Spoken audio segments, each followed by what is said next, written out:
Nous parvenons à convaincre une ancienne conseillère de témoigner. Du temps de la NPE, je pense que maximum, je devais recevoir donc une personne par heure, ou grand maximum 8-9 par jour. Après la fusion, j'en étais à 16. J'ai doublé la cadence. Mais il faut savoir aussi, on a quelqu'un en face, on lui pose des questions et on doit rentrer un entretien en même temps. Et on doit faire les recherches en même temps. Donc il faut l'écouter, il faut analyser et il faut rechercher. Donc c'est tout ça en un quart d'heure. Une course contre la montre aux effets plus étonnants encore.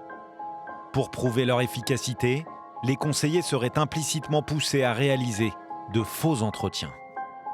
On n'avait de toute manière matériellement, mathématiquement pas le temps possible pour recevoir tous nos demandeurs d'emploi. Donc on nous demandait de rentrer des entretiens. Rentrer des entretiens, c'est faire une conclusion dans laquelle on dit je vous ai cherché tant d'offres d'emploi que je vous remets. Sous-entendu, vous étiez là physiquement. Le nombre de fois où j'étais à l'accueil, où la personne s'énervait en me disant mais c'est faux, j'ai pas été reçu, vous mentez. Une manière de jouer avec les chiffres qui ne se limiterait pas aux faux entretiens.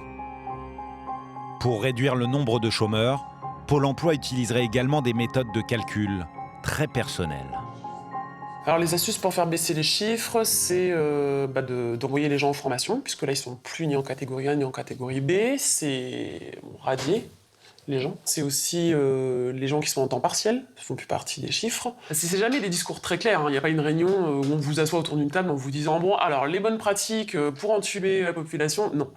Mais on vous disait bon si t'as pas le temps, tu sais tu peux faire comme ça, voilà. Bon, c'est même pas pernicieux, quoi. C'est clairement malhonnête. Récemment encore, la baisse exceptionnelle du nombre de demandeurs d'emploi a fait polémique.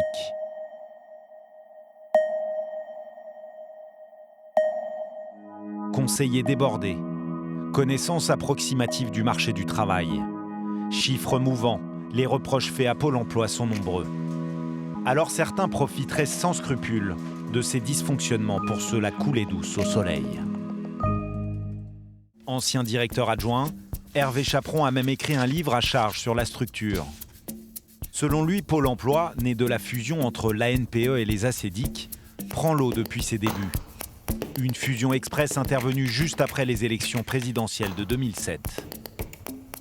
Pôle emploi, c'est un peu du bling-bling politique. Il fallait que ça se voie, il fallait que ça aille vite, il fallait que ce soit cher, il fallait que ça se sache. Et donc, il y a eu à la fois pour les demandeurs d'emploi et pour les salariés de Pôle emploi, j'allais dire un vent de panique qui a terriblement compliqué les choses. D'autant que cette fusion s'est faite juste après la crise de 2008 et donc une augmentation exponentielle du nombre de demandeurs d'emploi.